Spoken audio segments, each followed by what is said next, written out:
Hello everyone, Onlydraven here again, and today we're doing another tutorial in All the Mods 7 to the Sky.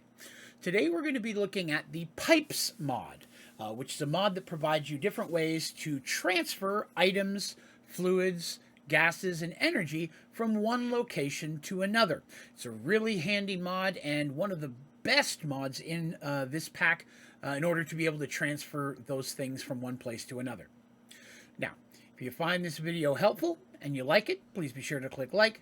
But most importantly, please remember to hit that subscribe button so you can see all my videos and tutorials as they come out. All right, so a couple different things we're going to look at here. So first thing we're going to look at are item pipes. Those are the yellow ones. To make those, you're going to have 6 iron ingots, a piece of redstone, and 2 droppers. Next is the fluid pipe, which is blue. Again, also 6 iron ingots, a redstone, and 2 buckets. The energy pipe, which is 6 iron ingots, a redstone, and 2 redstone blocks. A gas pipe, 6 iron ingots, a redstone, and 2 infused alloys. And then the universal pipe, which is a redstone block, 2 iron ingots, 2 of the item pipes, 2 of the energy pipes, and 2 of the fluid pipes. And then the last thing we're going to look at is the pipe wrench, which is 2 sticks and 2 flint. All right, so again, these work very easily. They're not too complicated to figure out, so we're going to look at the different ones here. We're going to start with the item pipe, okay? So item pipes transfer physical items from one location to another. For an example here, I'm going to use the cobblestone generator, tier 1, and we're going to move those cobblestones into a chest. Now, an item pipe is placed between those two things. Now, by itself, it doesn't do anything. You'll see there's nothing inside of that chest there. So we're going to need one more component. We need that pipe wrench. So the pipe wrench does a couple of things. Number one, by just pressing right-click on it, it will spin some items. Not all, but it will spin some of those items in their spot. The second thing is by configuring the pipes to do what you need them to do. So, if you'll notice here that the pipe has got one little rectangular shape there.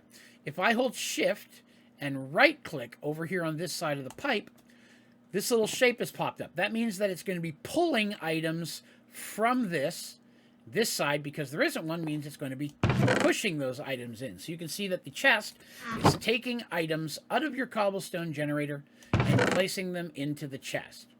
All right? So let's just say we don't have the cobblestone generator, but we have a chest with cobblestone in it, and another chest. All right, maybe we want to switch that backwards. Now we do the same thing. Click it again. Now that cobblestone is moving over from one into the other. Now you can turn both sides on. That's just going to kind of freeze them in place. Not much is going to do it. And you can right-click again to disconnect it completely. So right here, you'll notice that it's a lot shorter than it was a minute ago. That's going to keep this pipe from connecting whatsoever with this. And one more time takes it back to normal. So say you want to have a pipe here and several different items that it could be feeding into. Hello. But you don't want it to go into one of them. Let's just say we had a chest there, you had another chest behind it, and you only want it to go into one. By hitting it 2 times like that, making it shorter, items will not flow into this chest. They'll still pull out of here, but say I had another chest here, I only want it to go into that one and not this one. You'll see it connected automatically, and here it did not. So any of my items would move over there. Well, there were any. Let's pull these over here. Boop. There we are. So now the cobblestone is not going into this chest. It's only going to the one in the back because we've blocked this side from connecting. Okay?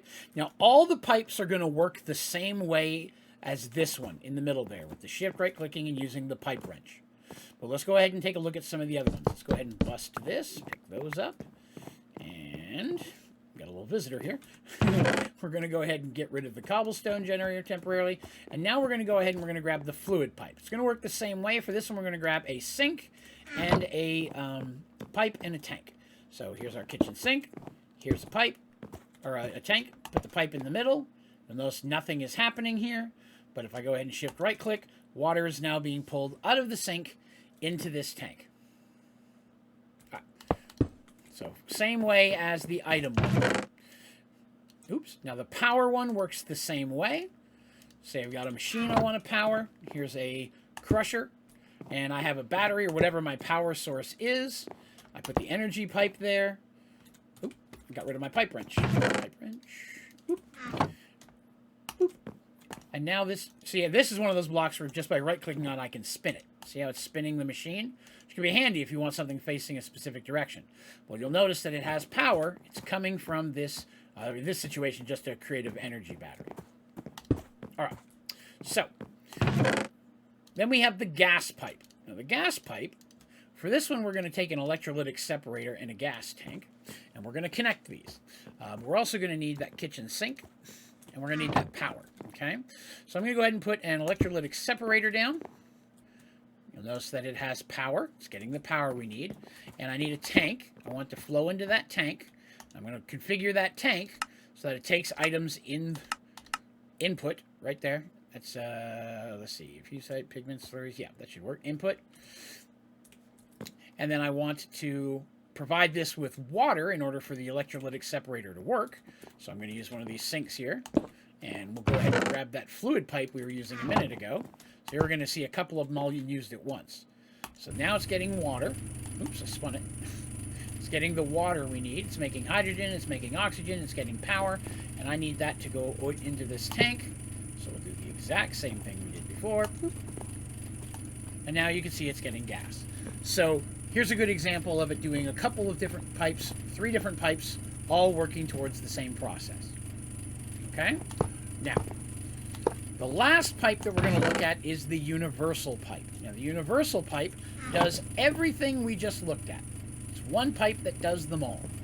So we can put one here, we can put one here, we can put one here. And as long as we configure them to go the same direction as we wanted it to go, you'll notice that it is still getting gas, still getting water, and it's still getting power. So a universal pipe can do the same thing as all of those other ones. So if you don't want to have to pick and choose which pipe you're using in any given situation, you can go ahead and use a universal pipe to do all of them at once, or to do each one individually. So a little bit more expensive, but it's also handy not having to constantly switch them around. All right? So again, a great way to be able to move items, fluids, gases, and energy from one location to another. You can add, of course, additional ones to them. You can have them running several different locations, just like you can with many of the other different type of pipes and connectors you have. So they do just add on to each other as needed, and you can use them any way like that. All right? So pretty easy one today, not too hard, but it's also going to be very helpful for you in a playthrough of this mod pack and many mod packs where pipes are used in. Again, a great mod and very, very easy to use, very user-friendly. All right. Well, now, if you have any questions about this tutorial or any of my tutorials, please be sure to put those down in the comments, and I'll do my very best to get back with you as quickly as I can, as well as any recommendations or suggestions you may have for other tutorials you'd like to see in all the mods 7 to the sky, and I'd be happy to look into them for you. You can also go to my website, onlydraven.com. There at the bottom of the homepage is a place you can submit questions, feedback, or suggestions using email. Get to me directly. Leave me alone, dude. Ah, llama. Go. But you can find all of those things on my website, as well as my streaming schedule, links to my tutorials and all my socials, all that kind of stuff as well. Alrighty. Well, that's going to do us for today. Thank you very much for watching. Have a great day.